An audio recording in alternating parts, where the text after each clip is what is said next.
فی عنقہ سطع، سراہی دار لمبی گردن، فی عینیہ دعج، ادعج، اشکل، احور، اکحل، ابرق، انجل، یہ سب آپ کی آنکھوں کی صفات کے میں نے الفاظ بولے ہیں کہ لمبی آنکھ، موٹی آنکھ، سیاہ پتلی، سفیدی، اور سرما لگا ہوا. آپ سرما لگائے بغیر آپ کی آنکھوں میں سرما ہوتا تھا. وہ چمکدار آنکھ، آپ کی آنکھوں میں آنکھ ڈال کے کوئی دیکھ نہیں سکتا تھا. جب آپ یوں دیکھتے تھے تو سارے ایسے ہو جاتے تھے. اس لیے ہمارے نبی ایسے دیکھتے تھے، ایسے نہیں دیکھتے تھے کہ کسی کی جرت نہیں ہوتی تھی کہ آپ کی آنکھوں میں آنکھیں ڈال کے بات کر سکے. واسع الصدر، چوڑا سینہ تھا. بعید ما بین المنکبین، یہ کندھے بڑے مضبوط اور کھلے ہوئے تھے. سائل الاطراف، طویل الزندین، لمبے بازو تھے. سائل الاطراف، انگلیاں بھی لمبی اور سیدھی. یہ دیکھو میری انگلی ٹیڑھی سی ہے، آپ کی انگلیاں سیدھی. رحب الراحہ، یہ ہتھیلی آپ کی بڑی کھلی اور کشادہ. یہ سخاوت کی علامت ہے. جس کی ہتھیلی کشادہ ہو وہ سخی ہوتا ہے عام طور پہ. جس کی تھوڑی تنگ ہو، ہن ویکھن نہ بہ جائے جے اپنیاں، تو جس کی تنگ ہو وہ عام طور پہ بخیل ہوتا ہے. کوئی یہ 100% بات نہیں ہے، لیکن عام طور پہ یہ دیکھا ہے. رحب الراحہ، ہتھیلی آپ کی کشادہ تھی.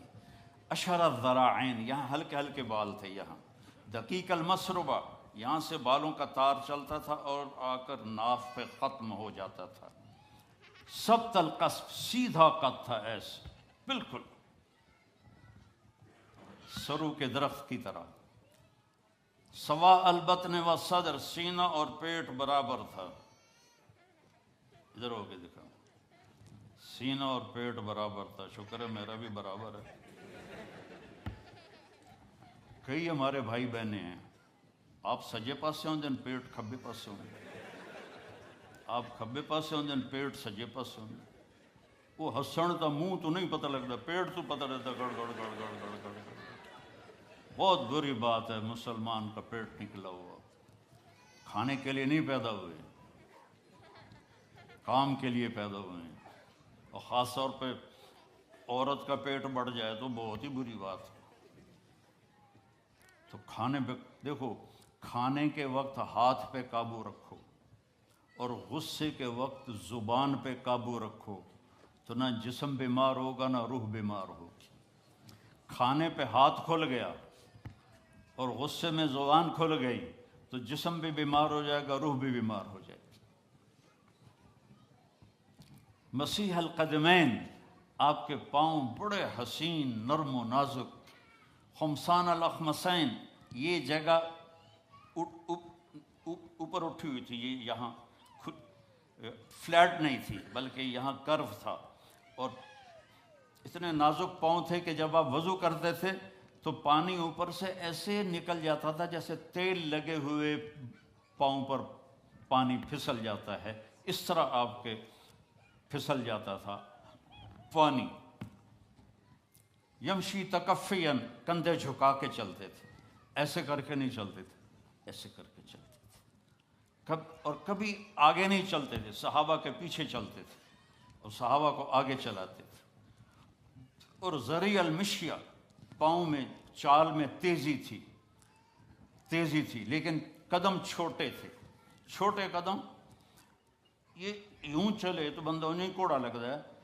تو قدم چھوٹے ہوتے تھے اور چال میں تیزی ہوتی تھی. آپ چلتے تھے، صحابہ پیچھے دوڑتے تھے، اتنی تیز چال تھی آپ کی. جب کسی کو بلاتے تھے تو ایسے کر کے نہیں بلاتے تھے، ایسے کر کے بلاتے تھے. انگلی کا اشارہ نہیں کرتے تھے، ایسے کرتے تھے. اور جب کوئی آپ کو بلاتا تھا یا رسول اللہ، مطلب ادھر سے یہ بیٹھے ہیں کہ ادھر سے کوئی مجھے کہے مولانا، تو میں کہوں گا جی، اس سے آگے میری اوقات نہیں ہے. لیکن میرے نبی کو جب کوئی ادھر سے بلاتا تھا تو آپ پورا مڑتے تھے، پھر کہتے تھے جی. اور کوئی ادھر سے آپ کو بلاتا تھا، آپ سوچو کتنا مشکل کام ہے، آپ ایسے ہوتے تھے، جی فرمائیے. میرے نبی کی ایک ایک ادا محفوظ پڑی ہے، اس کو فالو کرو، اس کی نقل اتارو. اس کے ڈھب پہ چلو، اس کے طریقے پر چلو، تو آپ کی زندگی تب جا کے خوشگوار ہوگی، انگلینڈ آ کے نہیں ہوگی۔